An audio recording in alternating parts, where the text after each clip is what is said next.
प्राणीचा special आहे. याच्यामध्ये तर लाईव्ह तर असेल, काही प्राणी असेल, मनुष्य असेल, ते जिवंत आहे असं दिवसात दिसून आलं नाही, रात्रीचा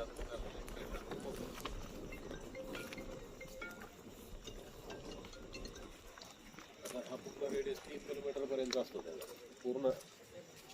तिथे थांबून पूर्ण सर्च करायचं.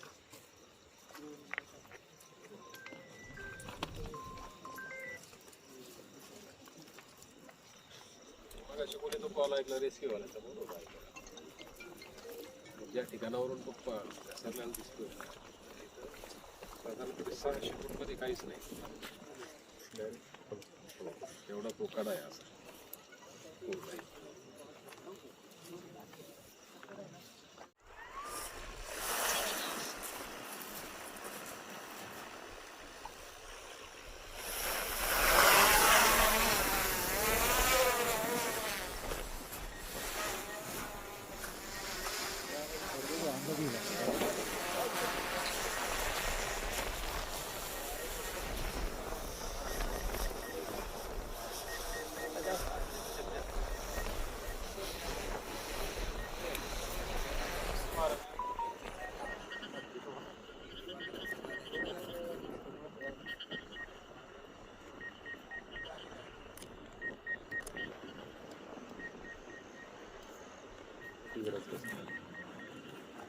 ह्याच कडाला कुठं खाली असतं ना, कडकडा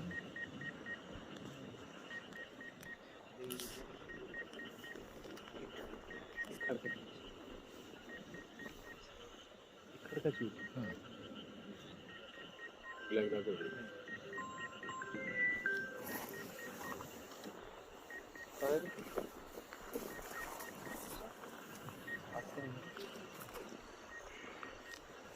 आहे.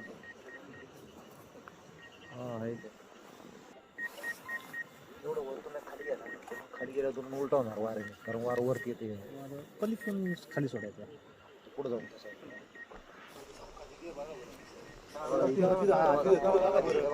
बघा बघा बरं तिथं त्या झाडात यांनी लाईट लावली. तिथंच आहे बघ, ब्लॅक. हा ब्लॅक ब्लॅक अँड व्हाईट आहे आणि खाली टी शर्ट.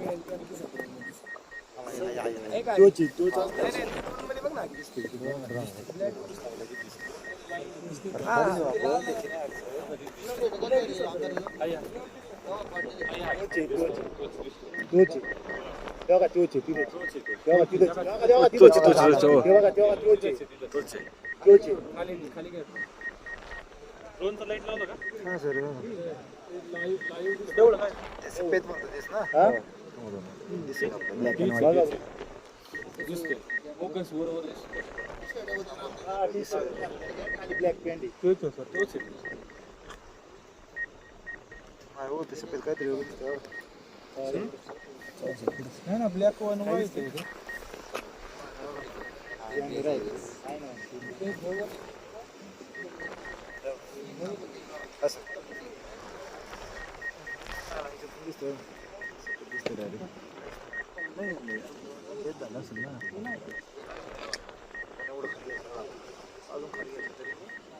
काहीतरी पाटील गुंड सर कुठं? नाही हो सर, नाही या माहिती आज सफेद दिसते, काहीतरी पडलेलं दिसते. लाईट पूर्ण दिसते. येऊ ना.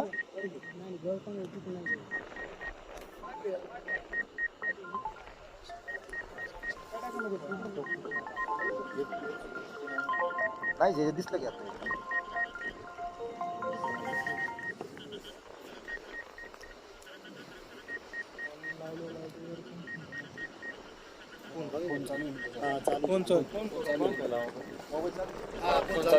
फोन लाव बाबर, लाईट नका लावू तिकडे.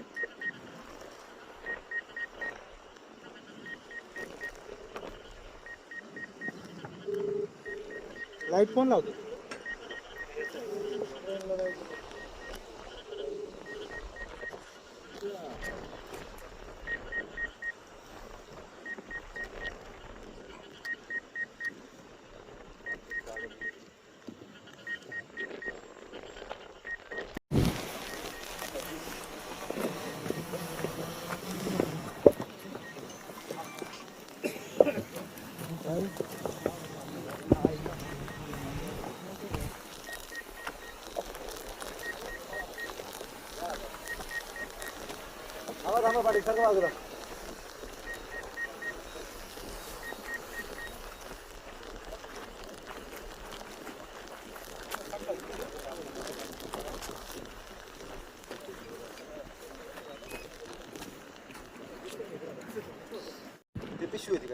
रेकॉर्डिंग नाही सगळं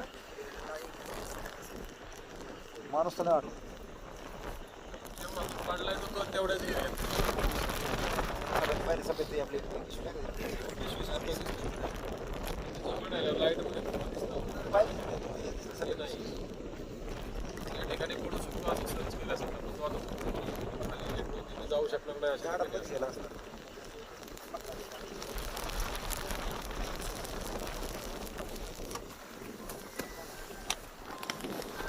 आज रोजी नाणेघाट परिसरात नानाचा अंगठा या डोंगरावरती 4 मित्र फिरायला गेले होते.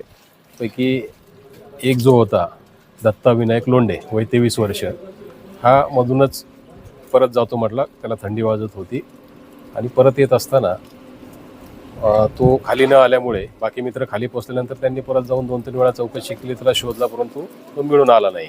त्यानंतर आपल्याला माहिती मिळाल्यानंतर फॉरेस्ट विभाग, पोलीस, आपदा, महसूल खाते या सर्वांनी संयुक्त मोहीम राबवून शोध आणि बचाव कार्य सुरू केले. त्याच्यामध्ये ड्रोनचा वापर असेल, स्थानिकांची मदत असेल, रेस्क्यू टीमचा वापर असेल, या सर्वांचा वापर करून शोध घेतला असता मिळून आला नाही. अंधार, धुकं आणि असणारा पाऊस आणि घनदाट झाडी याच्यामुळं शोध कार्यामध्ये अडथळा निर्माण होत होता. त्याच्यामुळे आपण थर्मल ड्रोन, जे नाईट विजन त्याला कॅमेरे असतात आणि जी लाईव्ह जर काही असेल कोणी तर त्याचा शोध घेऊ शकतं, अशा पद्धतीचा फॉरेस्ट विभागाकडून तो ड्रोन मागून घेतला. फॉरेस्ट विभागाने आम्ही संयुक्त त्यांचं सर्च आत्तासुद्धा चालूच आहे, परंतु कुठल्याही पद्धतीचं लाईव्ह त्या ठिकाणी व्यक्ती दिसून आलेला नाही. शोध आणि बचाव कार्य सुरू आहे. खाली असणाऱ्या मुरबाड परिसरात असणाऱ्या रेस्क्यू टीम खालच्या बाजूनी ज्यावेळी सकाळी उजेड होईल त्यावेळी ते त्यांचं काम सुरू करणार आहेत आणि वरच्या बाजूने आम्ही त्यांच्या संपर्कात राहून या पद्धतीने हे शोध आणि बचाव कार्य दोन्ही सुरू राहणार आहे.